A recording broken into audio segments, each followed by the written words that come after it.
بسم اللہ الرحمن الرحیم۔ امت مسلمہ کی علمی تاریخ میں ہم یہاں تک پوری ڈسکس طریقے سے یہ دیکھ رہے تھے کہ علمی اور فکری ہسٹری کیا رہی، اور ہم نے جو پیریڈ ابھی جس کی ہم اسٹڈی کر رہے ہیں وہ 133 ہجری ٹو 656 ہجری، یعنی عیسوی کیلنڈر میں 750 ٹو 1258، یہ اس پیریڈ کی ہم اسٹڈی کر رہے تھے کہ جب یہ تہذیبی عروج کا دور تھا، اور اس وقت کیا کیا علوم ہم نے پچھلے لیکچرز میں پڑھے تھے۔ ہم نے دیکھا کہ ہم نے قرآن مجید، احادیث، فقہ، اس کے بعد پھر نیچرل سائنسز اور سوشل سائنسز میں کیا کیا علوم ڈیولپ ہوئے مسلمانوں کے ہاں، تو وہ ہم اسٹڈی کر چکے تھے۔ تو اب ہم اسی سٹیپ میں آگے چلتے ہیں۔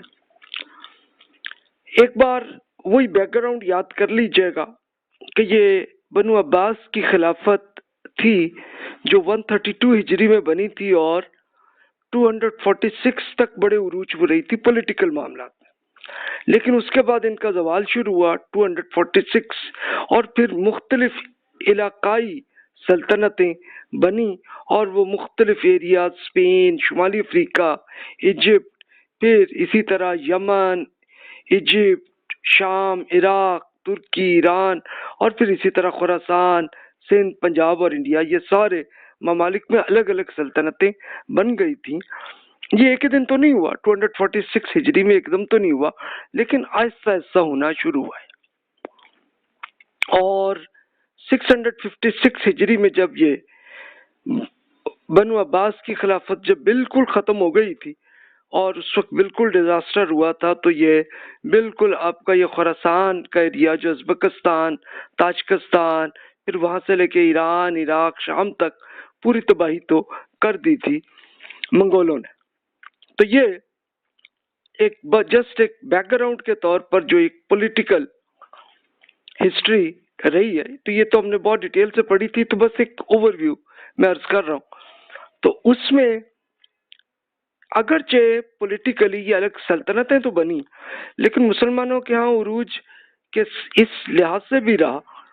کہ انہوں نے کم از کم یہ کیا کہ خلیفہ بنو عباس کو ایک اپنا ایک مین لیڈر بنائے رکھا تھا، اور بس وہ نام کے طور پر ہی تھے، لیکن چلیں اس سے ایک فائدہ اتنا یہ ہوتا تھا کہ کوئی بھی مسلمان جو ہے وہ ایک ملک سے دوسرے ملک میں رہنا چاہے بزنس کے لیے یا ایجوکیشن کے لیے، تو وہ ایزیلی چلا جاتا تھا، اور ان کے لیے پوری فیسلٹیز اویلیبل تھی۔ تو جس میں آپ نے ڈیٹیل سے دیکھا کہ کس طرح سے علمی عروج آیا تھا، اور یہ آپ کو یاد ہوگا 134 ہجری سے ہی مسلمانوں نے پھر کاغذ بنانے کا طریقہ سیکھ لیا تھا، اور پھر اس کے بعد بہت سارے اسکالرز نے اپنی اپنی بکس لکھی، جس کی ہزاروں لاکھوں بکس جو ہیں وہ بن گئی تھی۔ آج ہمارا ٹاپک چلے گا فلسفہ اور علم الکلام، ایک یہ بھی علم کا ایک حصہ ہے۔ اب یہ کیا چیز تھی، اور پھر علمی تحریکیں بنی، تصوف، روحانیت، تحریک شیعہ، تحریک معتزلہ، فلسفہ کی تحریک، باطنی تحریک، تحریک حنابلہ، اشاعرہ، ماتریدیہ، پھر غزالی کی فلسفیانہ تحریک، اور پھر اسپین کے فلاسفہ، ان کی اپنی جو تحریکیں بنی ہیں، تو ان سب کی ہم اب اسٹڈی کرنے لگے، اور یہ دیکھیں گے کہ پہلے تو فلسفہ ہے کیا، اور پھر یہ بھی دیکھیے کہ کیا مسلمانوں کی زوال کی وجہ اہل مذہب کے فکر کا غلبہ تھا۔ تو یہ یورپینز نے کیے سوال پیدا کیا، اور یہ آج کل چل رہا ہے، تو اس کی بھی ہم اسٹڈی کریں گے اینڈ میں۔ پہلے تو ہم یہ دیکھیں گے فلسفہ تھا کیا، وہیں سے ہم سٹارٹ کرتے ہیں۔ لیکن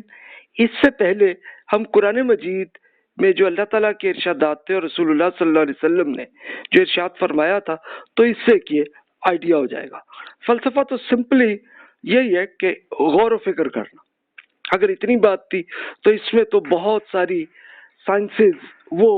مسلمانوں نے سیکھی بھی، اور پھر آگے اس میں بہت کچھ ایڈ کیا تھا، تو وہ تو آپ پچھلے لیکچرز میں پڑھ چکے تھے۔ اب ہم فلسفے کے جس کو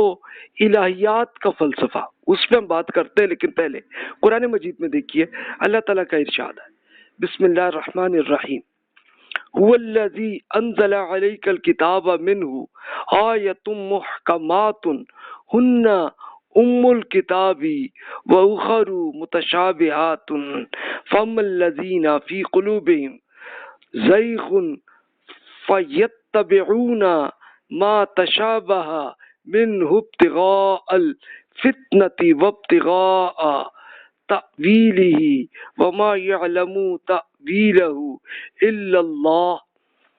والراسخون فی العلم یقولون آمنا به کل من عند ربنا وما یذکر الا اولو الالباب ربنا لا تزغ قلوبنا بعد اذ ہدیتنا وہب لنا من لدنک رحمہ انک انت الوہاب۔ ترجمہ یہ ہے کہ وہی ہے کہ جس نے ایک عظیم الشان کتاب نازل فرمائی ہے کہ جس میں بعض آیات محکم ہے، اور وہی اس کتاب میں بنیادی حیثیت کی حامل ہے۔ اس کے علاوہ کچھ متشابہات بھی ہیں، جن لوگوں کے دلوں میں ٹیڑھا پن ہے تو وہ ان متشابہات کے پیچھے پڑ جاتے ہیں تاکہ وہ فتنہ پھیلا سکے اور اس کے مفہوم کو جان سکیں، جبکہ اس کے مفہوم کا علم اللہ کے سوا کسی اور کو نہیں ہے۔ جو لوگ علم میں راسخ ہیں وہ کہتے ہیں کہ ہم ان پر ایمان لائے اور یہ سب ہمارے رب کی طرف سے ہے سوائے اہل عقل کے، اور کوئی نصیحت حاصل نہیں کرتے، اور یہ اہل عقل کہتے ہیں کہ ہمارے رب ہمارے دلوں کو ہمارے ہدایت پا لینے کے بعد ٹیڑھا نہ ہونے دیجیے گا، ہمیں اپنی جانب سے رحمت عطا فرما دے کہ آپ سب سے بڑی عطا کرنے والے ہیں۔ اچھا، اب یہ آپ کے اندر یہ کی ورڈ ہوں گے کہ یہ آیات محکم ہیں۔ محکم کا مطلب ہے کہ اتنی کلیئر ہیں کہ جس میں پورا اللہ تعالیٰ کے ارشادات سمجھ میں آ جاتے ہیں، ایمان سمجھ میں آ جاتا ہے، ایتھکس سمجھ میں آ جاتے ہیں، اور شریعت کے احکامات ہیں۔ متشابہات کیا ہیں؟ متشابہات یہ ہوتی ہے کہ جو چیز کہ جس میں انسان کو واضح چونکہ دیکھ نہیں سکتا، اس کا ایکسپیرینس نہیں کر سکتا، تو وہ متشابہات ہیں۔ اب متشابہات قرآن مجید میں کون سی ہیں؟ ایک تو اللہ تعالیٰ کی ذات، پھر آخرت میں جنت میں کیا ہوگا اور جہنم میں کیا ہوگا۔ اس کے لیے آپ یہ ایگزامپل کے طور پر یہ دیکھ لیجئے کہ لیٹ سپوز کہ آج ہمارے پاس جتنی ڈیولپمنٹ ہو چکی ہے، تو لیٹ سپوز کہ ہمیں کوئی 200-300 سال پرانے یا ایون 100 سال پرانے کسی بزرگ ہو سکتا ہے کہ زندہ ہو کے دوبارہ آ جائے اور ہماری ملاقات ہو جائے، تو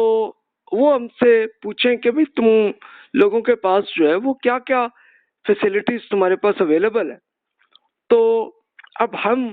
اگر انہیں یہ بتانا شروع کر دیں کہ جناب ہمارے پاس تو ہوائی جہاز ہے، ہم اڑتے ہوئے چلے جاتے ہیں، اور ہم ایسے ہوتے ہیں کہ ہم اپنے گھر میں بیٹھے ہوئے ہمارے پاس کمپیوٹر ہوتا ہے، لیپ ٹاپ ہوتا ہے، ٹیبلٹس ہوتے ہیں، اور اسی طرح پھر انہی کے ذریعے، موبائلز کے ذریعے ہم پوری دنیا کے تمام لوگوں سے ملاقات کر لیتے ہیں، گفتگو کر لیتے ہیں۔ تو جناب اب یہ بتائیے کہ اس میں یہ ان صاحب کو مثال کے طور پر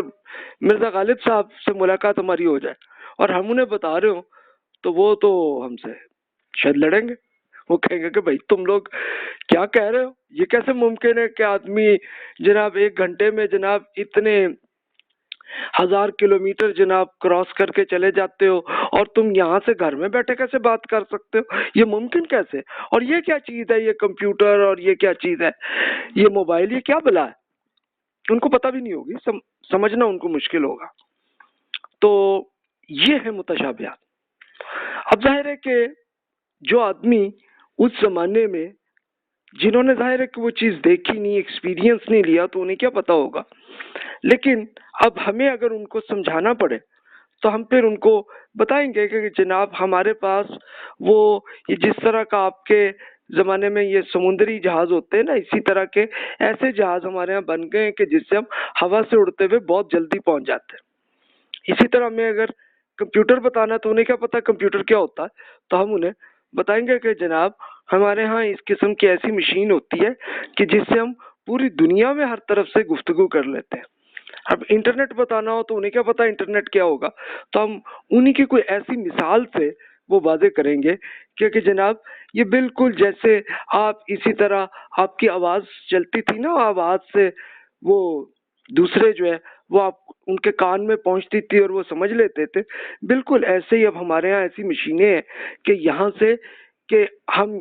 اپنے گھر میں بیٹھے بیٹھے ہم امریکہ، یورپ، چائنا، آسٹریلیا سب طرف کے لوگوں سے اس طرح ہمارا تعلق ہو جاتا ہے کہ بالکل ہماری آواز بھی پہنچ جاتی ہے، اور ہم جو کتاب لکھ لیتے ہیں یا ہم اپنا خط لکھ لیتے ہیں وہ بھی 1 سیکنڈ میں پہنچ جاتا ہے۔ تو ظاہر ہے کہ یہ بات ہے کہ ہم ان کو اتنی آسانی سے ایسے ان کو سمجھانے کے لیے کہیں۔ اب ہمارا معاملہ بھی پریکٹیکلی ابھی تک یہی ہے کہ اللہ تعالیٰ سے ہمارا پریکٹیکلی ملاقات ایسی نہیں ہوئی کہ ہم نے اللہ تعالیٰ کو دیکھا ہو یا اللہ تعالیٰ سے کوئی گفتگو ہوئی ہو ڈائریکٹلی، یعنی اس کے ذریعے ظاہر ہے کہ اللہ تعالیٰ اپنے نبیوں کے ذریعے اور فرشتوں کے ذریعے وہ انفارمیشن اپنی پہنچا دی اللہ تعالیٰ نے۔ اب اللہ تعالیٰ نے پھر فیوچر میں جنت میں کیا کیا فیسلٹیز ہوں گی تو ان کی مثالیں ایسی دی ہیں کہ جو ہر ٹائم کے انسان جسے یوز کرتے رہے، تو ان کو ایسی مثال دی کہ بھی ایسی نہریں ہوں گی جس میں بہت سارے باغات ہوں گے کہ جس میں تم انجوائے کر رہے ہو۔ اب وہ اس طرح کی بات، اسی طرح سزا کے طور پر وہ آگ کی مثال اللہ تعالیٰ نے دے دی، یہ سب متشابہات ہیں۔ اب اس میں ہم لوگ اگر اس پہ غور و فکر کرنا شروع کریں کہ جناب وہ نہر کیسی ہوگی اور آگ کیسی ہوگی اور اس میں، تو پریکٹیکلی چونکہ ابھی ہمیں ایکسپیرینس ہی نہیں ہے تو ہمیں کچھ بھی پتہ نہیں چلے گا۔ اس لیے اللہ تعالیٰ نے ہمیں قرآن مجید میں بتا دیا تھا کہ بھئی ان چیزوں پہ آپ غور نہ کرنا بلکہ ان چیزوں پہ فوکس کریں کہ جو محکم ہے، یعنی وہ ارشادات ہیں کہ جس کو بالکل واضح کلیئر، جس میں اللہ تعالیٰ کے ارشادات ہے، ایمان ہے، ایتھکس ہے اور آپ کے شریعت کے احکامات ہیں، وہ ہے آپ کے لیے محکم ہے، تو بس اسی پہ فوکس کریں۔ لیکن مسلمانوں کے ہاں،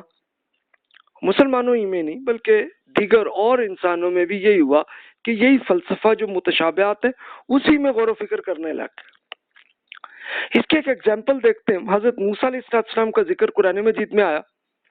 کہ ان کو ایک خواہش ہوئی کہ بھی یا اللہ میں آپ سے دیکھنا چاہ رہا ہوں، تو اللہ تعالیٰ نے بتایا کہ بھی آپ نہیں کر سکتے، آپ میں یہ صلاحیت نہیں ہے، اور اگر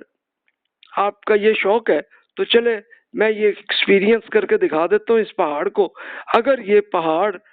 اس پہ بچ جائے تو پھر آپ غور کر لینا، پھر دیکھ لینا۔ تو اللہ تعالیٰ نے پھر اپنے ایک تجلی اس پہاڑ پہ کر دی تو وہ بالکل ریزہ ریزہ ہو گیا تھا۔ تو تب موسیٰ علیہ السلام